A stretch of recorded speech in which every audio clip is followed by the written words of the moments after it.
오늘은 이사야서 7, 8, 9장을 통해서 은혜 나눌 건데요. 제목은 한 아기 탄생이요 이라는 제목으로 함께 살펴보도록 하겠습니다.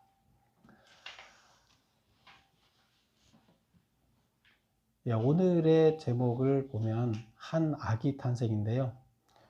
우리 6장, 7장, 6장에서는 우리가 지난번에 이 앞장에서 우리가 뭘 봤죠? 이사야의 소명을 봤죠. 이사야에게 소명을 받아서 하나님의 부르심을 받는 것, 그것을 봤어요. 그래서 실제적으로 이사야서가 시작되는 것은 사실은 6장부터 소명 받는 데부터 시작돼야 되는데, 이사야가 그 앞전에 뭘 썼다 그랬어요? 하도 심판을 하나님한테 가서 하나님한테 불려가서 충격적인 이야기를 들어서 그 충격적인 이야기를 먼저 앞에다 썼다. 그게 뭐라고요? 이스라엘이 아주 엄청난 심판을 받을 것이다. 근데 그 심판이 너무 충격적이어서 그것을 먼저 전달한 거다. 그래서 1장부터 5장까지 전달했는데 5장에서는 뭘 전달했어요? 그것을 변하지 않으면, 너희가 돌아서지 않으면 어떻게 된다고요? 아주 멸망할 것이라는 것을 노래로 만들어서, 그것을 심판받아서 멸망할 것이라는 것을 노래로 만들어서 부르게 하고, 심판에 관해서 그렇게 심각하게 얘기를 한 다음에 이제 거기서부터 이제 다시 이제 자기 얘기를 시작한다 그랬죠. 그래서 처음에 소명을 6장에서 받은 이야기를 썼다. 그럼 오늘 7장에서부터는 이제 사실 본격적인 이제 순서대로 이야기가 시작되겠죠. 그래서 오늘 소명 받고 나서 이제 실제적으로 선지자로서의 일을 감당하는 첫 시작이 여기서부터 이제 시작이 되는 거예요. 근데 첫 시작에 보면 오늘 제목이 뭐라고요? 한 아기. 한 아기가 뭘까요? 결국 메시아를 얘기하는 거예요. 메시아. 그러면 심판을 얘기할 때는 반드시 또 뭘 얘기한다 그랬어요? 심판을 얘기할 때는 회복을 얘기한다. 이렇게 얘기했죠. 그래서 심판을 이야기할 때는 반드시 심판으로 끝나는 것이 아니라 하나님께서는 하나님의 자녀들을 통해서 회복시킬 길을 열어놓으셨다. 구원의 길을 열어놓으셨다. 그래서 메시아가 바로 그 구원의 길이라는 거예요. 그 메시아가 한 아기로 이제 이 세상에 오는 그 모습을, 메시아를 한 아기가 이 세상에 오는 모습으로 이제 표현을 하고 있어요. 그런데 그 한 아기가 예수님만 표현하고 있지 않아요. 예수님을 표현하기 위해서 먼저 우리 7장에서도 한 아기가 나와요. 7장에서 아이를 낳는데 어디를 볼까요? 7장 14절을 한번 다 같이 한번 읽어볼게요. 7장 14절 찾아보세요. 다 같이 시작. 그러므로 주께서 친히 징조를 너희에게 주실 것이라. 보라, 처녀가 잉태하여 아들을 낳을 것이요 그 이름을 임마누엘이라 하리라. 처녀가 아들을 낳는데요. 그리고 그 이름을 임마누엘이라 할 거래요. 그래서 처녀는 원래 애를 낳을 수가 없죠. 근데 처녀가 아들을 낳는 건 놀라운 일이잖아요. 이게 될 수 없는 일이라는 거잖아요. 여기서 처녀라 하면 남자를 가까이 하지 않은 사람을 얘기해요. 그냥 결혼만 아는 게 아니라 남자를 가까이 하지 않았는데 애가 생겼다는 거예요. 그래서 이런 자가 애를 낳을 것이다. 이건 정말로 놀라운 일 아니냐. 있을 수 없는 일인데 나타난 기적이라는 거죠. 그래서 이 아이가 태어나는 이야기를 합니다. 그 다음에 또 8장을 볼까요? 8장에는 몇 절을 보나 하면 3절을 볼까요? 3절. 다 같이 3절을 한번 읽어볼게요. 시작. 내가 내 아내를 가까이 하매 그가 임신을 하여 아들을 낳은지라. 여호와께서 내게 이르시되 그의 이름을 마헬살랄 하스바스라 하라. 누구예요? 이게 누구가 애 낳는 걸 얘기하는 거예요?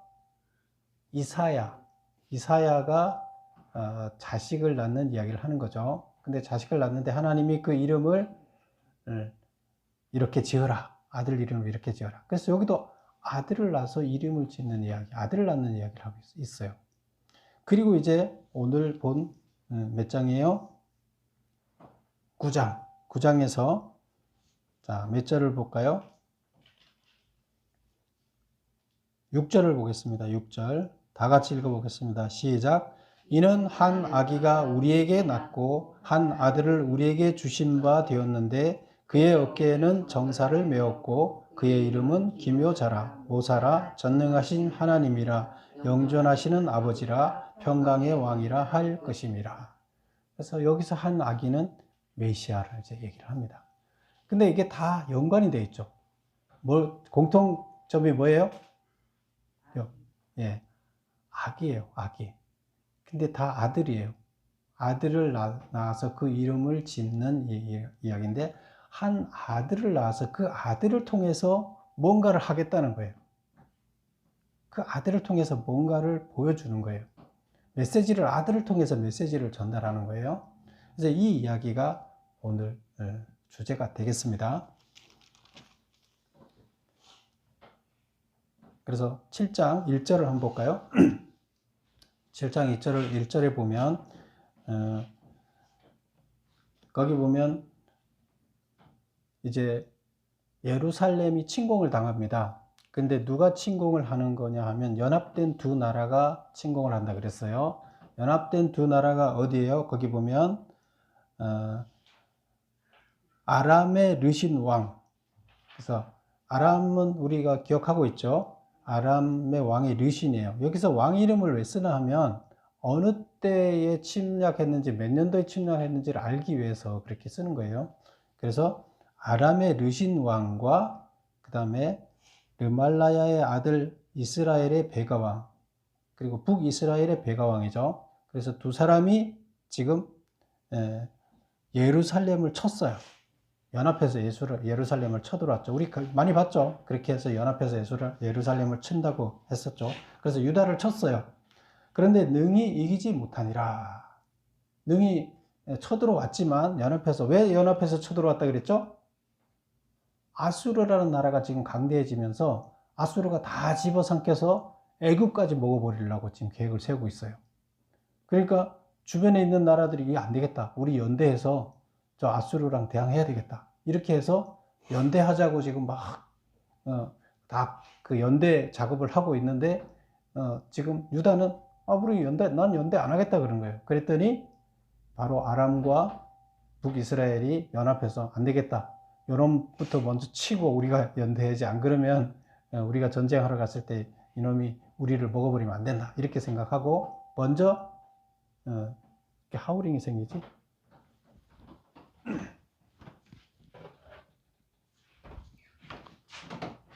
먼저 유다를 친 거죠.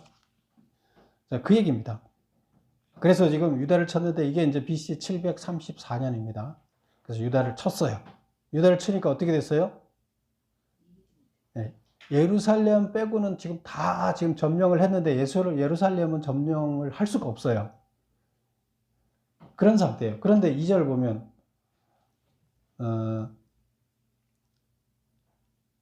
어떤 사람이 다윗의 집에 알려 이르되, 다윗의 집이라는 것은 유다죠. 유다에게 얘기를 했다. 뭐라고 얘기했나 하면 아람이 에브라임과 동맹하였다 하였으므로 왕의 마음과 그의 백성의 마음이 숲이 바람에 흔들림 같이 흔들렸다. 그래서 유다 왕 아하스가 지금 마음이 어때요? 백성이나 유다 왕이 겁이 나서 숲이 바람에 흔들리는 것처럼 덜덜덜덜 떨고 있다는 거예요. 지금 그런 표현을 하고 있어요. 이런 상태에서 이제 하나님께서 이제 부르십니다. 이사야한테 가라고. 3절 볼까요? 그때 여호와께서 이사야에게 이르시되 너와 내 아들 스알야습은 같이 가서 누구한테 가라는 거예요? 그 보면 아하스를 만나. 3절 끝에 보면 아하스를 만나. 어디로 가서 그 수도가 옆에서 아하스를 만나라. 이렇게 얘기를 하는 거죠. 그리고 그에게 이르기를, 말을 전하라는 거예요. 그래서 메시지를 전하러 갑니다. 그래서 이게 첫 메시지를 선지자로서 첫 메시지를 전하러 가는 거예요. 자, 그럼 1번을 보겠습니다. 유다 아하스 왕 때에 아람과 북이스라엘이 동맹을 맺고 예루살렘을 치자 유다의 왕과 백성들은 두려움에 떨고 있었다. 이때 여호와께서 이사야와 그의 아들 스알야숲을 아하스 왕에게 보내 전한 말은 무엇인가? 하나님이 덜덜 떨고 있는 유다 왕과 백성들한테 메시지를 전하라고 이사야를 보낸 겁니다.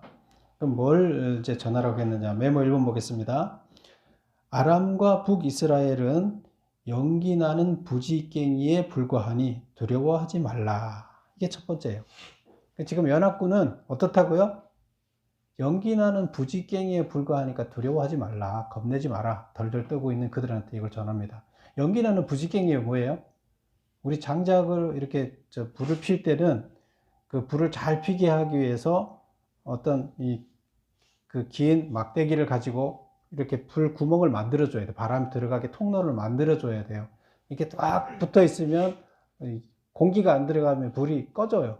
그래서 이렇게 잘 공기가 들어가는 통로를 만들어 주기 위해서 이렇게 그 어떤 지팡이 같은 걸로 이렇게 많이 쑤십니다. 이거를 부지깽이라고 그래요. 그 불을 잘 지피게 하는 것이다. 그래서 부지깽이라고 하는데, 그것을 부지깽이에 불과하다. 부지깽이는 불이 안 붙어요. 그 부지깽이로 불을 일으켜서 막 다른 걸 태울 수는 없어요. 그래서 그거는 그냥 부지깽이 불하고 장작처럼 불을 붙일 수 있는, 그래서 장작은 겁나잖아요. 불이 붙어서 다른 데로 확 붙이지만 얘는 그냥 부지깽이 불과하지 불이 안 붙는 것이다. 이제 이렇게 얘기를 하는 거예요. 부지깽이니까 불이 안 붙으니까 니한테 불이 옮겨 붙을까봐 겁내하지 마라, 이런 뜻이에요. 그 다음에 두 번째 얘기가 뭐예요? 그들이 유다를 쓰러뜨리려는 계획은 이루어지지 못할 것이다. 근데 이들이 계획을 세우는데 무슨 계획을 세웠나 하면, 지금 현재 있는 다윗 가에 쭉 왕조가 하나로 내려왔다 그랬잖아요.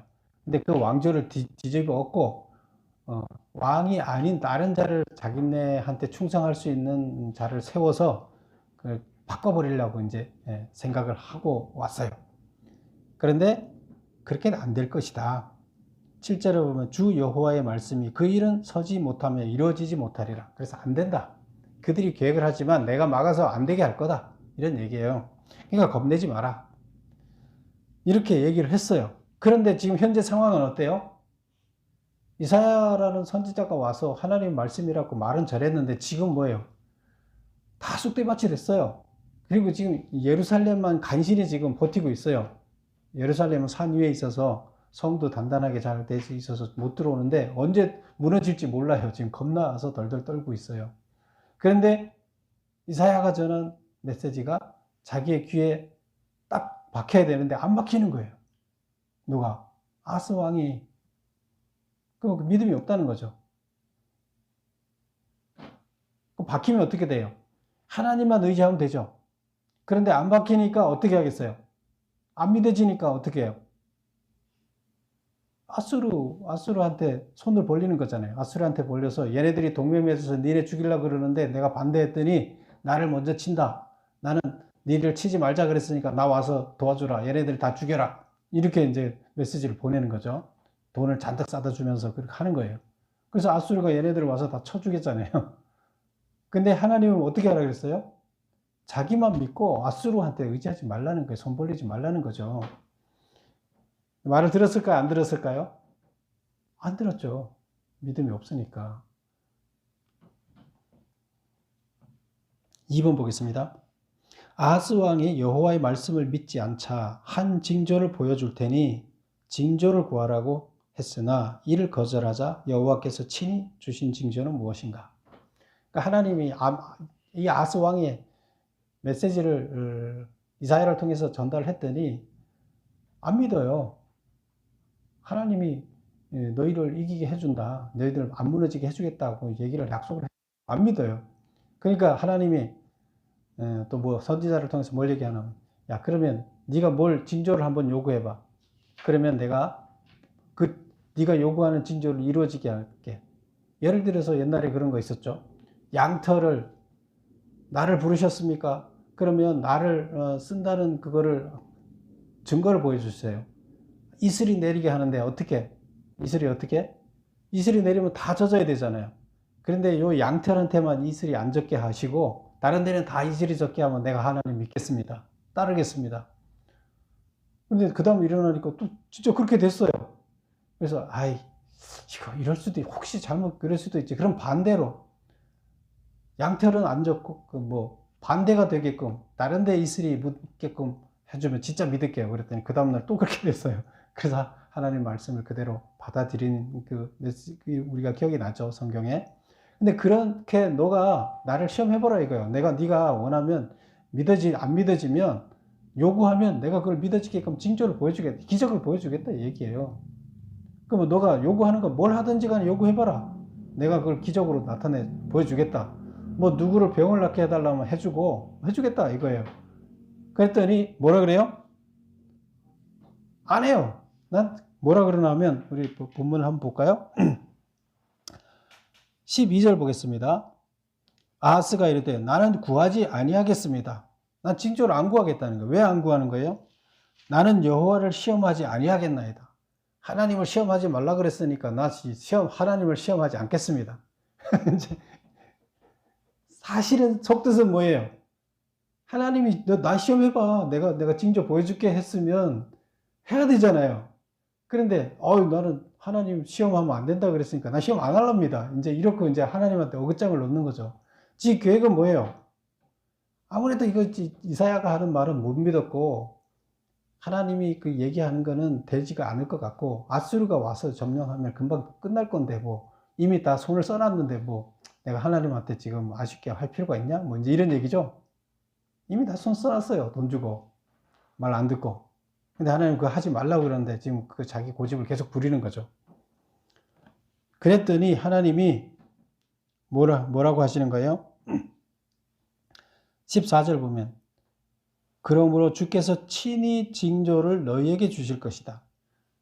그러니까 징조 나 필요 없습니다 했더니 하나님이 강제로 징조를 보여주는 거예요. 그 징조가 뭐예요? 처녀가 아들을 낳고 그 이름을 임마누엘이라 할 거다. 그런데 13절에 보면 이사야가 이르되 다윗의 집이여 영원하건대 들을지어다.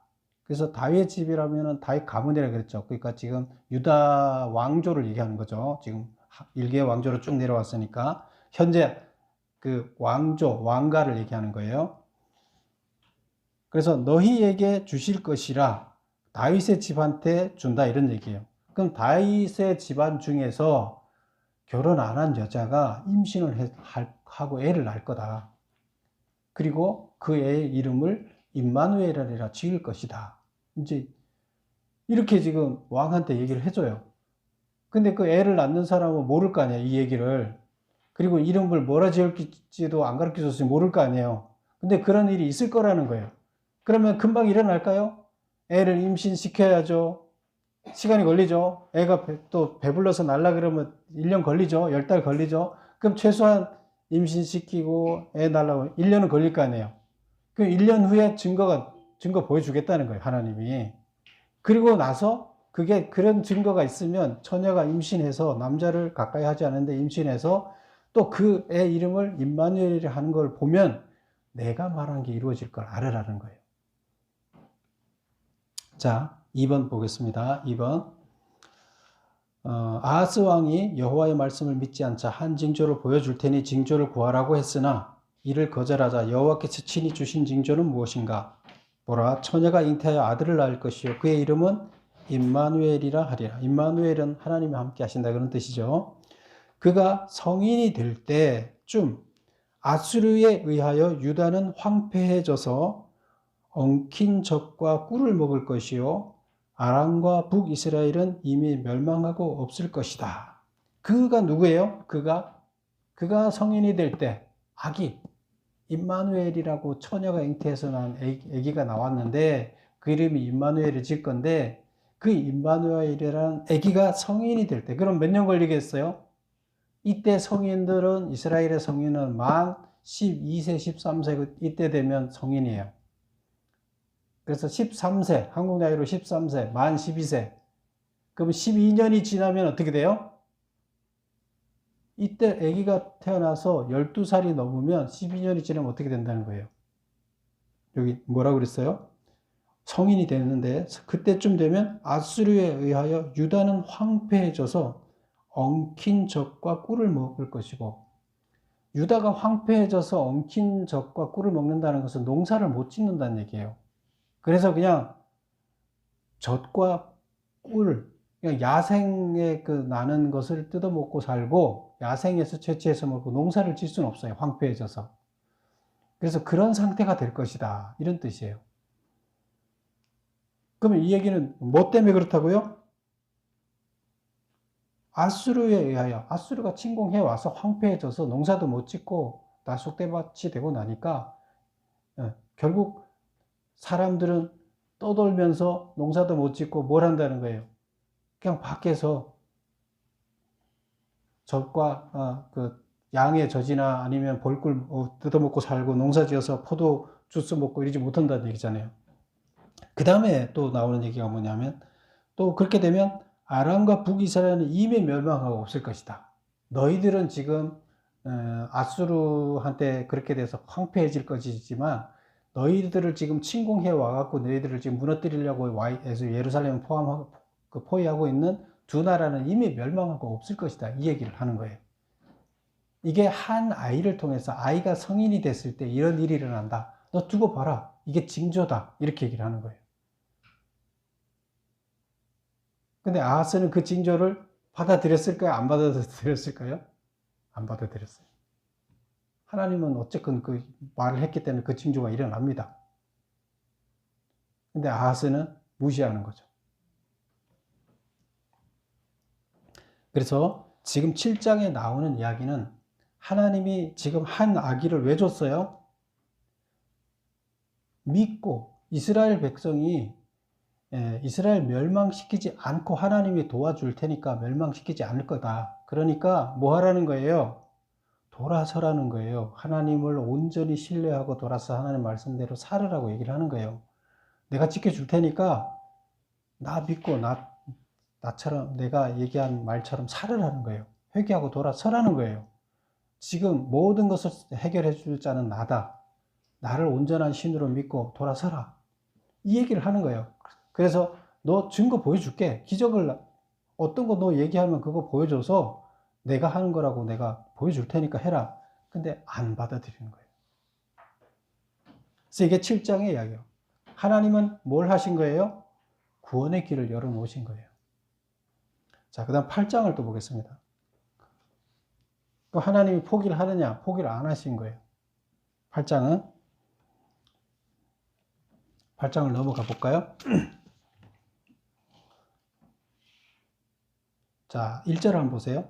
여호와께서 내게 이르시되, 나는 누구예요? 이사야죠. 여호와께서 이사야한테 너는 큰 서판을 가지고 그 위에 통용 문자로 마헬살랄 하스바스라 쓰라. 이게 무슨 뜻이에요? 약탈이 신속하게 이루어질 것이다. 이런 뜻이라 그랬죠. 노략, 약탈 이런 게 신속하게 빨리 이루어질 것이다. 그래서 결국에 누가 우리나라를 쳐들어와서 우리를 다 약탈해 갈 것이다. 근데 그게 그냥 신속하게 이루어진다. 이 얘기를 쓰라는 거예요. 왜 이렇게 했어요? 말을 안 들으니까. 하나님 말씀을 안 들으니까 이거 큰 서판에다 써서 사람들이 잘 보이게 하라는 거예요. 그리고 이것을 2절에 보면 내가 진실한 증인 제사장 우리야와 여베의 아들 스가랴. 그래서 우리야와 스가랴를 불러서 증언하게 하리라 하시니라. 그러니까 서판에다가 이걸 이렇게 써놓고 이 사람들 두 사람의 증인을 세워서 이 사람들이 그 서판에 쓴 것을 보게 하겠다는 거예요. 그런데 세상 사람들은 이걸 모르잖아요, 다. 근데 써서 놨어요. 이 얘기 뭐라고요? 신속하게 약탈이 이루어질 것이다. 어디가? 유다가. 그렇게 써서 딱 보관해 놓으라는 거예요. 그리고 증인도 언제 썼는지 알잖아요. 그럼 이게 예언이 된 거죠. 언젠가 그러면 이 일이 일어날 거 아니에요. 언제 일어날지는 아직 지금 얘기를 안 했지만 이제 일어날 거다는 거잖아요. 그리고 나서 3절에 얘기를 하는 거죠. 내가 내 아내를 가까이 하매, 이사야가 아내를 가까이 하매 그가 임신하여 아들을 낳은지라. 여호와께서 내게 이르시되 그의 이름을 마헬살랄 하스바스라 하라. 그래서 아들 이름이 뭐라고요? 노략이 신속하게 이루어질 것이다. 우리가 나쁜 놈들이 쳐들어와서 우리나라를 금방 약탈할 것이다. 이제 이거를 아들 이름으로 부르라는 거예요. 지으라는 거예요. 이사야가 했을까요? 안 했을까요? 했죠. 이는 4절 보세요. 이는 이 아이가 내 아빠 내 엄마라 부를 줄 알기 전에 다메섹 재물과 사마리아의 노략물들이 아수르 왕 앞에 옮겨질 것이다. 아수르가 쳐들어와서 어떻게 하겠다고요? 아람과 여기가 어디예요? 다메섹은 아람의 수도고 그 다음에 사마리아는 북이스라엘의 수도죠. 그래서 지금 너희를 침략해 온 두 나라를 아수르가 와서 다 쑥대밭 만들고 거기 재물을 다 뺏어갈 것이다. 노력해 갈 것이라는 거예요. 근데 이게 언제 이루어진다? 이사야가 아이를 낳아서 엄마 아빠 할 나이가 되면, 엄마 아빠라고 부를 나이가 되면, 몇 살이면 엄마 아빠를 부를까요? 돌 정도 지나면 하죠. 그럼 만 2살 전이죠, 거의. 만 2년이라고 칩시다. 그럼 임신한 것까지 한 3년 지나면 어떻게 돼요? 3년 되기 전에 어떻게 한다고요? 2년, 그냥 따지면 1년 임신해서 애 낳고 1년 있으면 2년이죠, 사실은. 2년 되기 전에 어떻게 된다고요? 그 두 나라는 망할 거라는 거예요. 와서 노략질 당할 거라는 거예요. 근데 지금 이 이사야를 불렀던 지금 그 적들이 연합군이 침공해 들어온 때는 몇 년도예요? 734년이라 그랬죠. BC 734년인데 2년 후에 아람이 망해요. 732년에 망해요. BC이기 때문에 거꾸로 가죠. 연도가 732년에 망하는 거예요. 그래서 만 2년 되기 전에 망한 거죠. 그런데 북이스라엘은 어떻게 됐냐면 이스라엘은 그때 망하지 않고 그때 재물은 다 뺏겨가지만 12년 있다가 망해요. 재물은 다 뺏겼어요. 그때 다 털어갔어요. 그래서 그게 실제로 이루어졌습니다. 자, 3번 메모 3번을 보겠습니다. 여호와가 이사야 아들을 통해 주신 징조는 뭐냐? 큰 서판에 마할살랄 하스바스라고 쓰되 그 예언이 성취되면 두 중인 우레야와 거기는 여베레기야가 아니고 여베레기야의 아들 스가랴입니다. 스가랴. 잘못 썼어요. 우리야와 스가랴를 두어 나중에 증인하게 하라고 하셨다. 이후 이사야가 낳은 아들을 마헬살랄 하스바스라 하라. 이 아이가 내 아빠 내 엄마라 할 줄 알기 전에 다메섹의 재물과 사마리아의 노략물이 아수르 왕 앞에 옮겨질 것이다. 이것도 증표죠. 그래서 내가 한 말이 되나 안 되나 지금 두 번째 아이를 낳아서 그 아이를 증표로 삼은 거죠. 이사야의 자식을 가지고 증표를 삼았 것을 이걸 누구한테 보여줬겠어요? 아하스 왕, 이스라엘 백성들이 다 알게끔 한 거예요, 이게. 그래서 하나님의 말씀이 미리 말씀한 대로 증거한 대로 이루어진다는 거예요. 그러면 그 다음에 이 두 가지를 봤으면 그 다음에 어떻게 해야 될까요? 최소한 이 정도를 보여줬으면 그 다음에 어떻게 해야 돼요? 이제 하나님만 믿고 돌아서야 되겠죠. 유다 백성들은. 왕도 그렇고 오로지 하나님, 이렇게 다 이루어지고 예언한 대로 되니까 이제 하나님만 믿으면 되겠구나 하고 하나님한테 돌아서야 되겠죠. 근데 돌아섰을까요? 안 돌아섰을까요? 안 돌아서요. 그래도 돌아섰으면 안 망했죠. 4번 보겠습니다. 여호와께서 강한 손으로 깨우쳐 알려주신 것은 무엇인가? 이제 8절에 기록했는데 이렇게 두 가지 증거를 보여주고 이 왜 보여준다고요? 너희들 또 안 돌았으면 이렇게 망할 거야. 그러니까 빨리 돌아서 했는데 증표를 보여줬는데 첫 번째 증표를 보고도 안 돌아서고 두 번째 증표를 보고도 안 돌아서요. 그래서 지금 하나님께서 4번은 뭐예요? 강한 손으로 깨우쳐 알려주신 것이 있다는 거예요.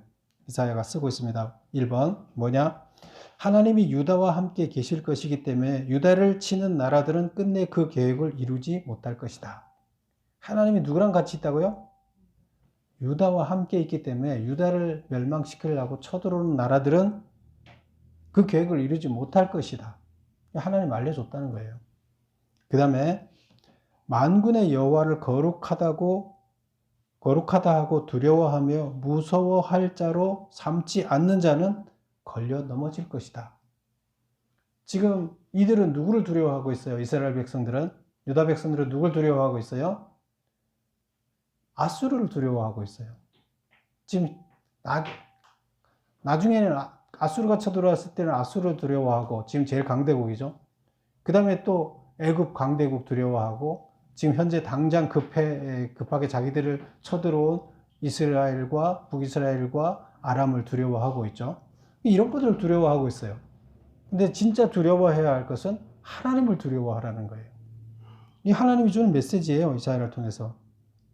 만군의 여호와를 거룩하다 하고 두려워하며 무서워할 자로 삼지 않는 자는 결국 걸려 넘어질 것이다. 자기 올무에 자기가 걸려서 넘어질 거라는 거예요. 다른 걸 두려워하는 자들은. 하나님만 두려워해야 되는데. 그 다음에 3번 율법과 증거의 말씀을 따르지 아니하는 자는 정녕 아침 빛을 보지 못하고 이 땅에서 헤매며 공고하고 굶주릴 것이다. 하나님의 말씀대로, 그 다음에 하나님 지금 두 가지 증거를 보여줬잖아요. 증거를 보여준 거는 어떻게 하라고? 돌아서라는 거잖아요. 그래서 증거를 보고 따르지 않는다는 거예요. 돌아서라고 했는데 안 따르는 거예요. 증거를 믿지도 않고, 이런 자들은 율법대로 살지 않고 하나님의 증거를 보여줬는데 그래도 변화가 없는 자들은 어떻게 된다고요? 예, 거기 보면 아침빛을 보지 못할 것이다. 컴컴한 어둠 속에 살 것이다. 그리고 땅을 이리저리 헤매게 될 것이며 곤고하고 굶주릴 것이다. 그렇게 얘기를 하고 있어요. 그래서 결국 그렇게 됐어요. 증거를 보여줬는데도 안 따라요. 안 바뀌어요. 그래서 결국 공고하게 됐어요. 그리고 이제 8장이 이런 얘기예요. 그래서 아이를 가지고 얘가 태어나서 자라서 요만한 때가 되면 이런 일이 일어날 것이다. 그런데 그대로 됐는데도 안 믿고, 또 아이가 태어나서 이렇게 하면 약탈이 될 것이다. 그렇게 됐는데도 또 안 돌아서고 안 믿어요. 그러면 향후에 어떻게 될 것이라는 걸 하나님 말씀대로 믿고 따라야 되잖아요. 그 다음에 이제 9장에 가면 이제 그 메시아가 등장하는데요. 5번 보겠습니다. 흑암과 사망의 그늘진 땅에 거주하던 유다에게 큰 빛이 비추어져서 구원이 임하는 이유는 무엇인가? 그래서 큰 빛이 비춰서 지금 이들이 지금 하나님 말씀을 안 들어서 지금 어떻게 아침빛을 못 보는 나라가 된 거잖아요. 그렇게 됐는데 다시 큰 빛이, 아침빛이 비친다는 거예요. 빛이 비쳐서 구원이 임하는 거예요. 이들한테 구원이 없었잖아요. 근데 이제 구원의 문을 열어놓으시는 거예요. 하나님께서는 이 땅에 어떤 방식으로든 하나님의 나라를 완성시키기 위해서 하나님의 계획을 갖고 있다 그랬죠. 그리고 구원의 그 문으로 어떤 자를 통해서든 하나님 나라를 완성시키는데 누군가를 통해서 일하기 때문에 그 누군가를 다시 세운다는 거예요. 그리고 그 구원의 문을 여신다는 겁니다. 근데 그 누군가가 누구냐? 한 아기를 얘기하는 거예요. 그래서 이 한 아기를 얘기하기 위해서, 메시아 한 아기를 얘기하기 위해서 앞에서 7장, 8장에서 아기를 통해서 이야기를 전달하고, 이제 여기 와서 정말로 한 아기를 이제 등장을 시켜서 메시아로 너희들을 구원하는 한 아기를 보여줍니다. 그 전에 두 아기가 자라면 어떻게 됐어요? 아기가 자랐을 때 너희들한테 안 좋은 일이 있을 거다 계속 얘기를 했잖아요. 근데 그래서 안 지키면 안 좋은 일이 있을 거다 그랬는데 안 지켜서 안 좋은 일이 있었는데, 지금은 뭐예요? 하나님께서 구원의 길을 하나님 자신이 무조건 말 안 들어서 안 되니까, 말 들으라 해서 안 되니까 하나님께서 무조건 그냥 구원의 길을 열어놓으신 거예요. 그거랑 상관없이 안 지키더라도 구원의 길을 열어놓고 막 먼저 만들어 놓고 지키라고 이제 따라오라고 하시는 거죠. 그래서 그 희망을 보여주는 거예요. 메모 보겠습니다. 5절. 한 아기가 우리에게 낳고 그가 하늘나라에 군림하셔서 하나님 나라에 군림하셔서 그 나라를 정의와 공의로 영원히 보존하실 것이기 때문이다.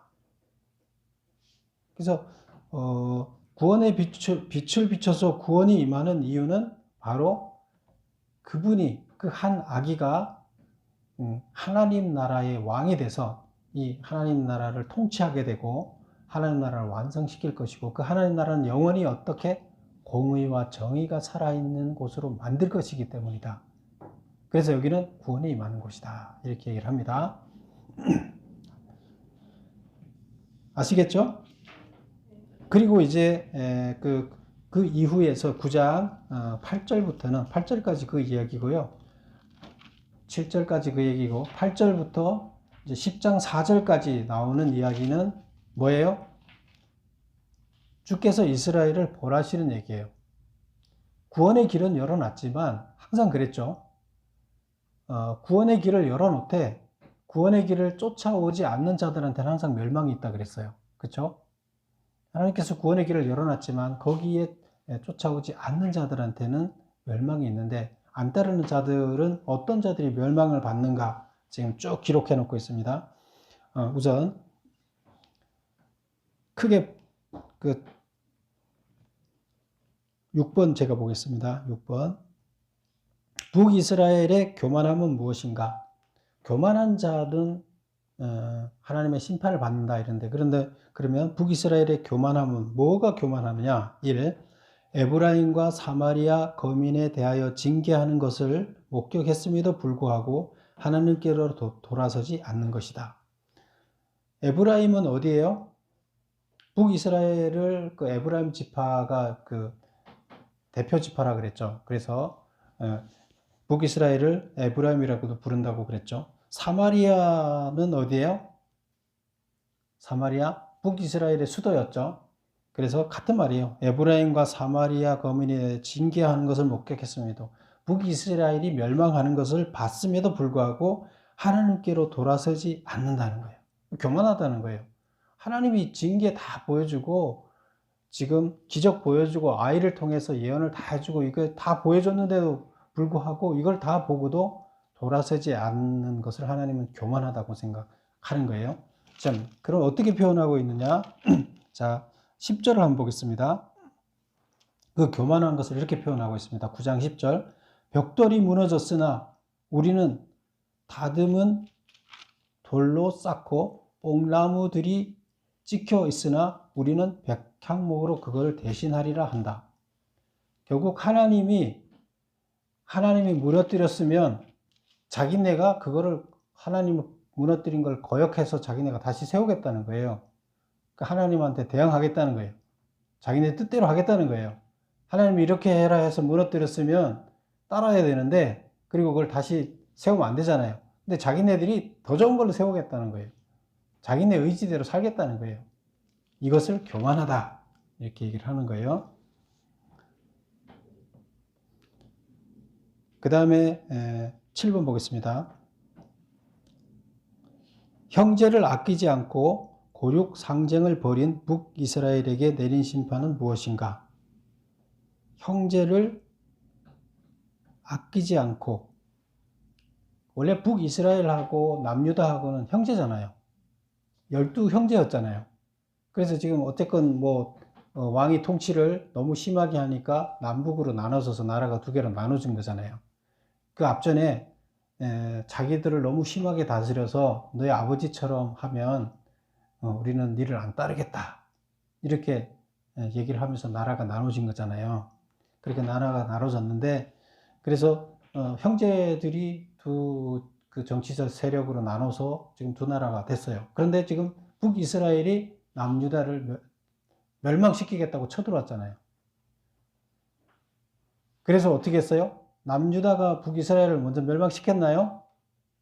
남유다가 북이스라엘을 먼저 치지 않았죠. 그 북이스라엘이 남유다를 쳤으니까 형제를 먼저 쳤잖아요. 그래서 형제를 친 놈들은 가만히 두지 않겠다. 멸망시킨 거예요. 그리고 그런데 또 남유다는 어떻게 했어요? 나중에 아수르를 통해서 아수르를 끌어들여서 북이스라엘을 쳤죠. 그 형제들이 서로 형제를 친 꼴이 되는 거죠. 그래서 이것을 가지고 얘기를 하는 거예요. 완전히 멸절하게 된다. 형제들을 이렇게 성경에서는 자기네 가족들, 형제들을 다른 사람들보다 더 사랑해야 되는데 그렇지 않은 자들에 대해서는 기대한 거, 사랑을 베풀지 않는 거잖아요. 그거에 대해서는 우리 법도 그렇죠. 친족 간의 어떤 그런 걸 더 엄격하게 다루고 있죠. 그래서 형제 간에 서로 고륙 상쟁을 벌인 것에 대해서는 하나님은 용서하지 않는다. 8번. 불의한 법령을 만들며 불의한 말을 기록하는 자, 가난한 자를 불공평하게 판결하여 가난한 자의 권리를 박탈하는 자, 과부에게 토색하고 고아의 것을 약탈하는 자에게는 어떤 화가 미치는가? 환난 날에 피할 곳과 도움을 받을 사람이 없으며 포로된 자 아래 구부리며 죽임을 당하게 될 것이다. 포로된 자에게 구부린다는 것은 포로 밑에 있다는 거예요. 포로보다 더 낮은 자리를 차지하게 될 것이다. 포로를 왕으로 세운다는 것, 모신다는 거죠. 이렇게 될 것이라는 거예요. 그래서 결국 지금 메시아를 통해서 구원의 길을 열어놨는데도 그것을 앞전에서 보여준 그 두 번의 아이를 통해서도 그 다음에 일어나는 현상들을 다 보고 하나님 말씀 그대로 이루어지는 것을 보고도 따르지 않는 이들한테는 교만한 자로 볼 것이고, 그 다음에 공평과 정의를 사회에 실현하지 않고 그것을 자기 개인의 이익으로 착복하는 자에 대해서는 하나님이 절대로 용서하지 않고 자기에 가까운 사람을 서로 아끼고 사랑해야 되는데 그걸 하지 않는 자, 형제들을 침해하고 죽이려고 하는 자들은 하나님께서 용서하지 않겠다 하는 이야기가 됐습니다. 그런 자들은 구원받을 수 없다는 얘기예요. 결국 구원의 길은 열어놨지만 이들은 심판의 대상이지 구원의 대상이 아니라는 거예요. 하나님의 법의 심판을 넘어서지 못하는 거죠. 그래서 항상 보면 심판과 구원은 같이 있어요. 근데 강조는 뭐예요? 이 지금 아기 이야기를 통해서 강조하는 건 뭐예요? 하나님은 무슨 일이 있어도 구원의 길을 열어놓고 하나님 나라를 완성시키고 결국 하나님 나라의 통치자로 최종 통치자로서는 하나님이 그 최종 통치자가 될 것이라는 거예요. 근데 그 과정은 사람들을 세우셔서 그 과정을 통해서 그 일을 만들어 나가신다는 거고, 그렇죠? 그래서 결국 최종 통치자가 구원의 길을 열어놓고 구원 받을 수 있게 해줄 것이다. 그러니까 희망 버리지 말고 하나님 말씀대로 살아라. 그런 자들은 반드시 구원의 길이 열린다 얘기를 하는 겁니다. 그래서 메시아 희망, 구원에 관해서 아주 강조를 하기 위해서 이 이야기를 하고 있습니다. 그래서 희망, 심판을 얘기하면서 희망을 강조하는 거예요. 아시겠죠? 결국 심판을 강조하는 것은 희망을 강조하기 위해서요. 하나님 법대로 사는 걸 강조하기 위한 겁니다. 기도하겠습니다.